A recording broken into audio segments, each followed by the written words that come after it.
पर द्वादशी के दिन शास्त्र वर्णन करता है कि चलिए हमारा शास्त्र कहता है कि एकादशी के दिन चावल मत खाओ, पर द्वादशी के दिन शास्त्र वर्णन करता है कि पहला गासा जो मुंह में जाए वो चावल का जाना चाहिए, तब एकादशी का पुण्य मिलता है। हमारे यहां तुलसी के कुंड का भी विधान है। गोल कुंडा है ऐश्वर्य देगा, चौकोर कुंडा है। आप लोग कई बार देखे होंगे किसी किसी के यहाँ चौकोर तुलसी का क्यारा होता है, कुंडा होता है, वो वंश बढ़ाता है। षडाकृति का है, वो धन देता है, संपदा देता है। दोष हमारा है, हम तुलसी के कुंड के नीचे शंकर जी को रख देते हैं। क्यों? कि यहीं तुलसी जी को पानी चढ़ाएंगे, यहीं शंकर जी को चढ़ा देंगे। दोष है। तुलसी के कुंड के नीचे हम सर्पदेव को रख देते हैं, नाग देवता रख देते हैं, पानी चढ़ाएंगे, पात्री रख देते हैं, नहीं, दोष।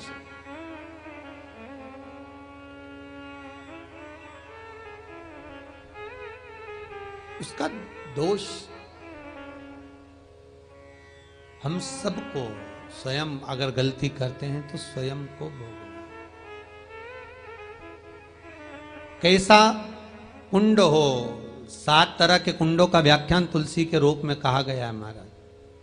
पहला गोल, दूसरा चौकोर, तीसरा षडाकृति, चौथा त्रिवेणी, 3 कोने वाला कुंडा।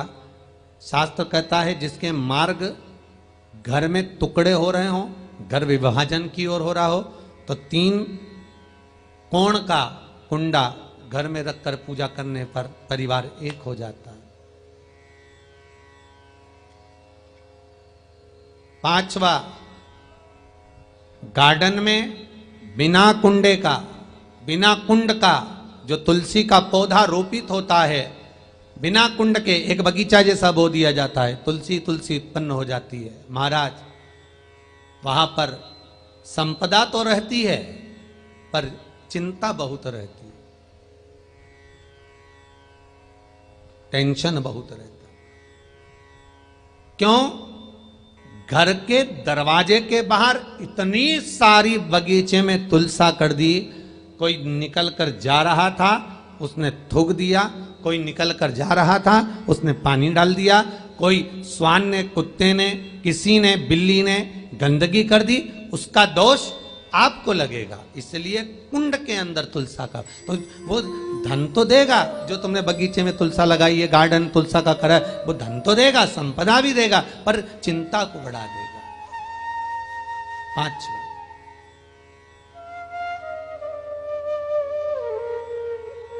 महाराज 6, तुलसी के कुंड को 3 धार पर लटका कर रखना।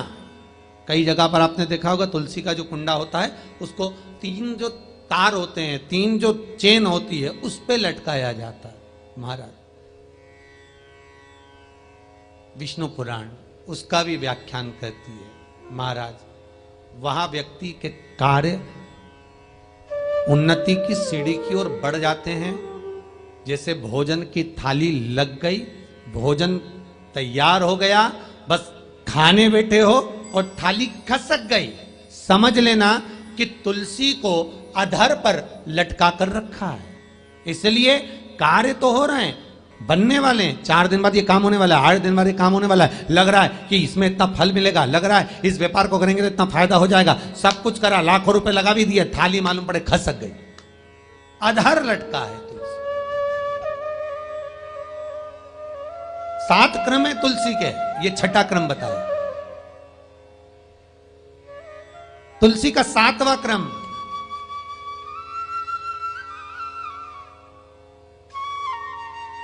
तुलसी का 7वां क्रम है। महाराज तुलसी का कुंडा जैसा घर के आंगन में है, तुलसी का कुंड जैसे घर के आंगन में विराज रहा है, ऐसा ही छोटा सा कुंड भगवान के लिए रोपित करें। प्रतिदिन भगवान की सेवा करते समय तुलसी का कुंड सम्मुख रखकर उसकी आराधना करना, फिर उस कुंड को वापिस बाहर ले जाकर रखना, फिर दूसरे दिन पूजन के समय पर कुंड को लाकर रखना। हम तो यहां तक कहते हैं विष्णु पुराण गर्ग संहिता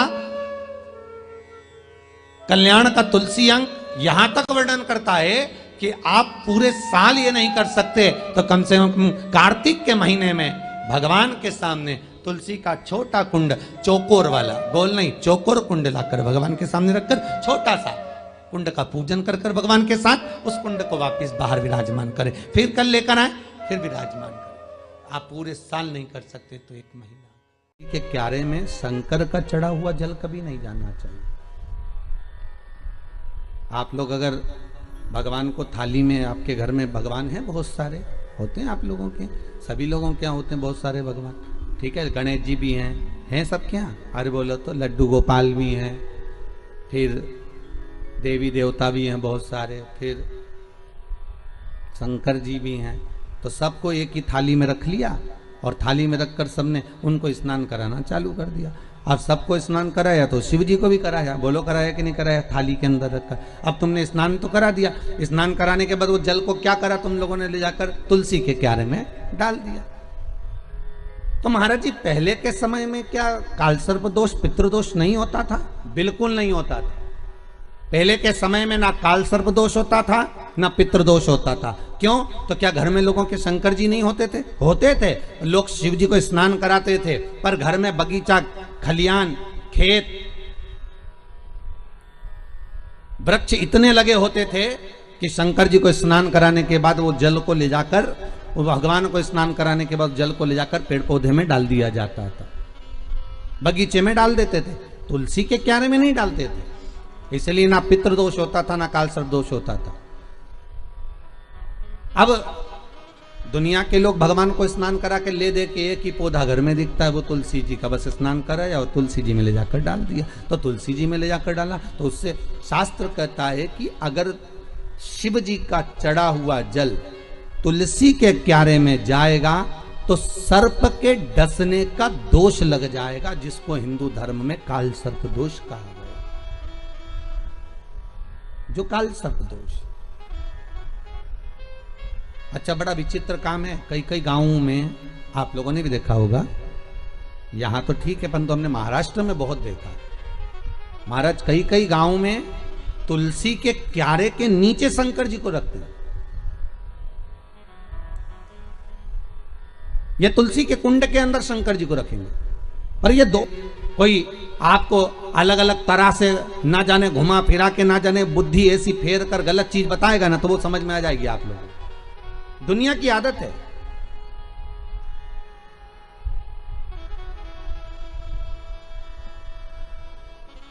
अरे जरा सा गलत देखने पर अश्वत्थामा की बुद्धि फिर सकती है। रात्रि के समय पर अश्वत्थामा बैठे हुए थे,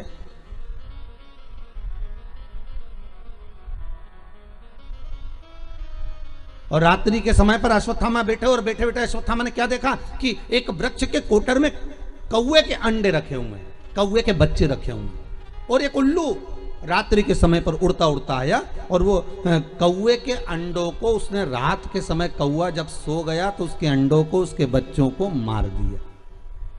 किसने?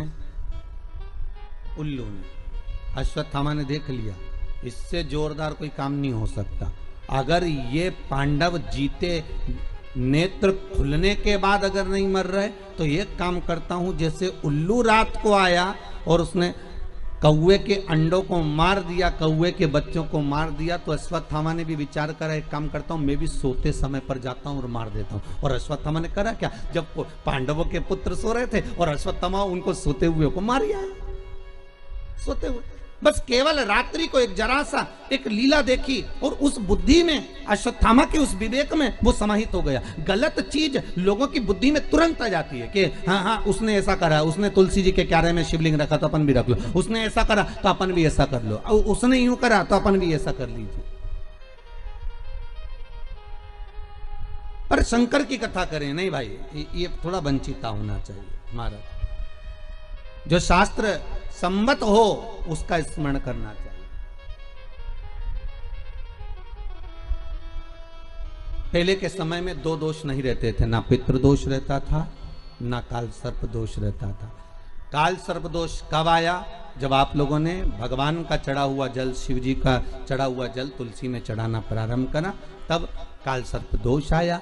और पितृदोष पहले नहीं होता था। क्यों? क्योंकि लोग घर के मटके में से, घर के हंडे में से, घर के परिंडे में से लोटा भरकर पानी लेकर जाते थे और शंकर को चढ़ाते थे। घर का जो रसोई घर होता था वो बीच केंद्र में होता था, रसोई घर घर के मध्य में होता था। तो वहां से जब पानी लेकर जाते थे, वो परिंडा, मटका, हंडा पितरों का स्थान माना गया है। वहां से जब पानी भरते और ले जाकर शंकर जी को चढ़ाते, तो पूरे घर में से पानी निकलकर जब शिव को चढ़ने के लिए जाता था, तो पूरे घर का वास्तु दोष, पितृदोष समाप्त हो जाता था। अब आज के जमाने में मंदिर कई लोटा उठाकर, मंदिर कई पानी भरकर शंकर जी को चढ़ा देते हैं, तो ना वास्तु दोष समाप्त होता है, ना पितृदोष समाप्त होता है, ना काल सर्प दोष समाप्त होता है। पहले भी कथा में कहा, परसों की कथा में कहा कि लक्ष्मी जी अपने पास का अगर कोई सामग्री शिव जी को चढ़ा देती तो शंकर प्रसन्न हो जाते। पर लक्ष्मी जी ने करा क्या? जल भी लाई तो पार्वती की यहां से लाई। लक्ष्मी जी अगर जल लेकर आ रही है तो पार्वती की यहां से लेकर। आपके पास में जो है आप शंकर को वो समर्पित करो। पर भावों में इतने इतने आप आनंद में डूबो, भाव में डूबो, मना नहीं है, पर भाव में छल ना हो जाए, भाव में पाप कृत्य ना हो जाए, और भाव में आप पाप कृत्य में ना डूब जाएं, इसका स्मरण रहे। आप कई माताएं तो पुण्य करते करते भी पाप कमा लेती, कई पुरुष लोग भी पुण्य करते करते पाप कमा लेते। तुलसी जी को दिया लगाने गई, तुलसी जी को दिया घुमा के तुलसी जी के कुंडे में धरी आई। अब ये पुण्य मिला कि पाप मिला? जम के बोलते जाओ जरा, पाप मिला, पुण्य नहीं मिला है।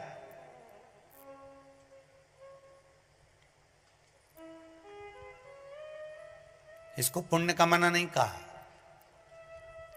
जिस तुलसी के क्यारे में तुमने दिया रखा, तुलसी मैया ही मन में सोच रही काहे को आ गई, रोज शाम पड़ आया जाती है, मन को इतना घबरा देती है कि आग लगा के जाएगी।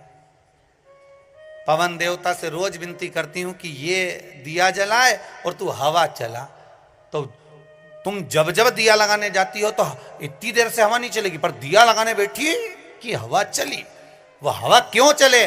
कि मैया तुलसी भी भगवान से के थोड़ी चला दो, नी जले इसकी माचिस, ये आग लगा के मानेगी। पुण्य कमाने का मन में विचार था, मालूम पड़े पाप कमा कर जा रहे हो तो उसका कोई भाव नहीं है, उसका कोई आनंद नहीं है, उसका कोई लाभ नहीं है महाराज जी हो, उसकी कोई श्रेष्ठता नहीं है। ये कथा आती है बड़ी सुंदर। एक बार माँ जगत जननी जगदम्बा अम्बा माँ पार्वती जी कैलाश पर बैठी थी।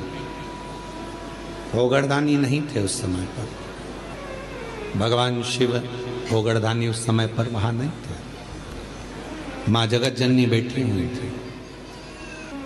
एक बूढ़ा ब्राह्मण, साधारण सी जिंदगी जीने वाला, बिल्कुल सहजता का जीवन जीने वाला, अपने काम में चलते चलते चलते चलते जा रहा। रोज उसका नियम था भगवान की भक्ति करना, स्मरण करना, जप करना, पाठ करना। शाम का समय था, देख नहीं पाया, ध्यान गया नहीं, और मालूम पड़े कि उसके चरण एक खड्डे में गिर गए और खड्डे में पड़ने से उसका पांव टूट गया, शरीर में चोट लग गई। उसके घर के लोगों ने उसको घर में ले जाकर सुला दिया। बहुत दिन तक वो घर में ही पड़ा रहा। घर में जगत जननी जगदम्बा अम्बा माँ पार्वती जी ने देखा, कब से पड़ा हुआ है ये, कितने दिन से पड़ा हुआ है, शिव जी को इसका ध्यान नहीं है क्या? कई लोग कहते हैं कि भगवान सुनता नहीं है क्या? कई लोग कहते हैं भगवान क्या देखता नहीं है क्या?